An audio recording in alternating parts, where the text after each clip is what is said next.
बिस्मिल्लाहिर्रहमानिर्रहीम। अस्सलामु अलैकुम वरहमतुल्लाहि वबरकातुहू।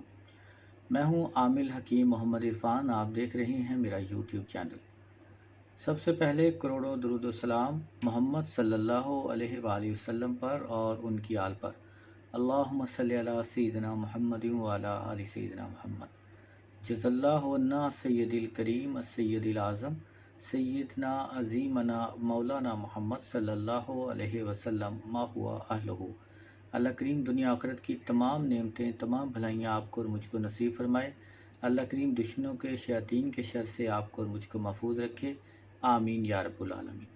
अठराह के लिए, अठराह एक ऐसी बीमारी है जिसमें हमल हो जाता है और हमल के दौरान ही यानी वक़्त पूरा होने से पहले हमल ज़ाया हो जाता है, हमल गिर जाता है। या अगर बच्चे पैदा होते हैं तो लड़के मर जाते हैं, लड़कियां ज़िंदा रहती हैं। ये भी अठराह की एक अलामत है। तो अक्सर जो है अठराह में बच्चे ज़ाया हो जाते हैं, हमल ज़ाया हो जाता है वक़्त से पहले, 8वें महीने, 7वें महीने या 6ठे महीने। ये ज़्यादा इन्हीं महीनों में हमल ज़ाया होता है।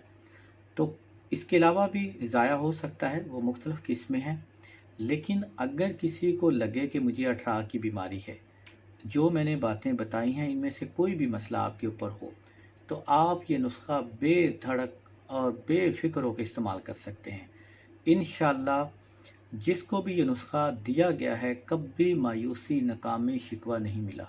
शिफा मिन जानिब अल्लाह है, शिफा अल्लाह ने देनी है। अगर अल्लाह किसी को शिफा देना चाहे, पूरी दुनिया के डॉक्टर मिलकर उसको बीमार नहीं कर सकते, उसको नुकसान नहीं दे सकते।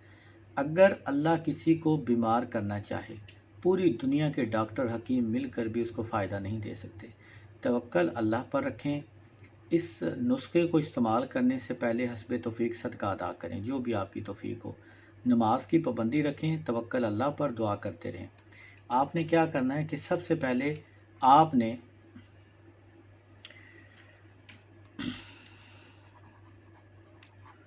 हुवल शाफी, आपने लेनी है सना मक्की। सना मक्की, इसके सिर्फ पत्ते लेने हैं। सना मक्की के पत्ते लेने, इसकी डंडियां नहीं लेनी। 50 ग्राम नीम के पत्ते, ये भी आप 50 ग्राम लेंगे। ये भी आप 50 ग्राम लेंगे। मेहंदी के पत्ते 50 ग्राम।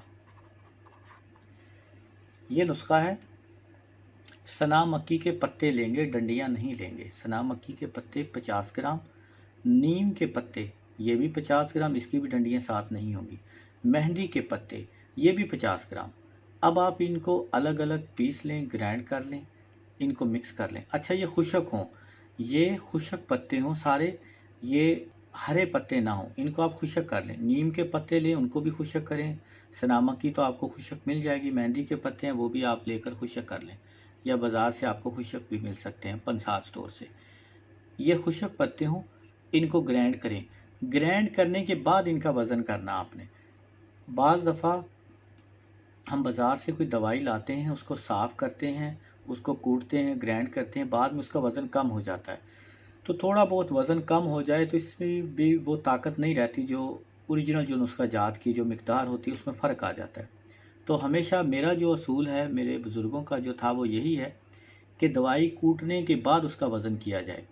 तो आप इन चीज़ों को अलग अलग कूट कर बाद में इनको हम वज़न करें, यानी 50-50 ग्राम कर लें। थोड़ी कमी बेशी भी हो जाए तो वो अलग बात है, आप 25-25 ग्राम कर सकते हैं। इससे ज़्यादा भी बना सकते हैं, कम भी बना सकते हैं, बराबर वज़न हो। अब आपने इनको मिक्स कर लेना अच्छी तरह, अलग अलग ग्राइंड करके वज़न बराबर कर लिया। बराबर वज़न करने के बाद फिर आप इनको ग्राइंड कर लें, मिक्स कर लें अच्छी तरह। वो आपका काम है, जिस तरह भी आप मिक्स करें। अब आप 50-100 मिली वाले कैप्सूल ले लें, खाली कैप्सूल। उन कैप्सूलों के अंदर इनको दोनों तरफ से भर लें। भर लिया, सुबह शाम पानी के साथ, ताज़े पानी के साथ एक एक कैप्सूल औरत को दें। इंशाअल्लाह इससे बहुत ज़बरदस्त फ़ायदा होगा। अगर औरत को हमल हो चुका हो, हमल के दौरान इसको इस्तेमाल नहीं करवाना, यानी अगर हमल है तो फिर इस्तेमाल नहीं कराना, हमल से पहले इस्तेमाल कराना है। इंशाअल्लाह कभी भी हमल ज़ाया नहीं होगा, बच्चा सही सलामत पैदा होगा, अल्लाह के हुक्म से होगा। इस नुस्खे को शुरू करने से पहले आप सदका ज़रूर अदा करें, नमाज़ पढ़ते रहें, रूहानी इलाज भी अपना करते रहें। उसके मुतल्लिक़ आपको मेरे रूहानी चैनल पर अमलियात मिल जाएंगे, वहाँ से आप देख सकते हैं। ये नुस्खा आप इस्तेमाल करें। फ़ायदा होने के बाद मेरे वालिद मोहतरम असगर अली की रूह के सवाब के लिए, एसाले सवाब के लिए 1 मरतबा सूरत फातिहा और 3 मरतबा कुल शरीफ पढ़कर आप उनको हदिया भेज दें। तो यही इसका जो है नेमुल बदल है, यही मेरी मेहनत का सिला होगा। अल्लाह करीम आपको शिफा अता फ़रमाए, अल्लाह करीम आपको नेक और साले औलाद अता फ़रमाए। जिन लोगों की झोलियाँ खाली हैं, अल्लाह करीम उनकी झोलियों को भर दे, उनकी मुरादों से भर दे। अगर कोई बात समझ ना आए तो आप कमेंट कर सकते हैं। अस्सलामु अलैकुम वरहमतुल्लाहि वबरकातुहू।